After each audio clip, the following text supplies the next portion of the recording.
বন্ধুরা, মারা যাওয়ার পরে আমার বান্ধবী এই পারফিউমটা আমাকে দিয়ে গেছে। এটা দাবালেই ও আমার সাথে দেখা করতে আসে। হ্যালো রিয়া। লিলি, তুই সত্যি এসেছিস?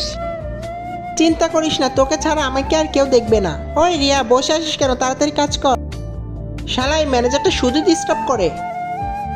তারপরেই বন্ধুরা, আমি যখন স্প্রে করি তখনই লিলি আমার সাথে দেখা করতে আসে আর আমরা দুজন অনেক মজা করি। কিন্তু একদিন, ওই মেয়ে চল, ওই পাঁচটা আমাকে দিয়ে দে, জলদি লিলিকে ডাকতে হবে। আবে চোর, আমার বান্ধবীকে ডিস্টার্ব করিস।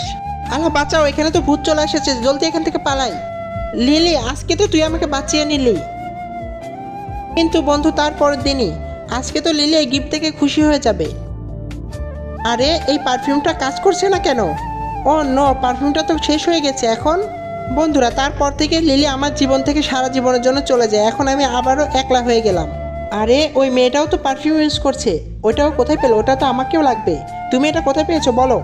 এটা আমার হাজবেন্ডের। এটার মাধ্যমে ও আমার সাথে দেখা করতে আসে। এটা যদি শেষ হয়ে যায়, ও সারা জীবনের জন্য চলে যাবে।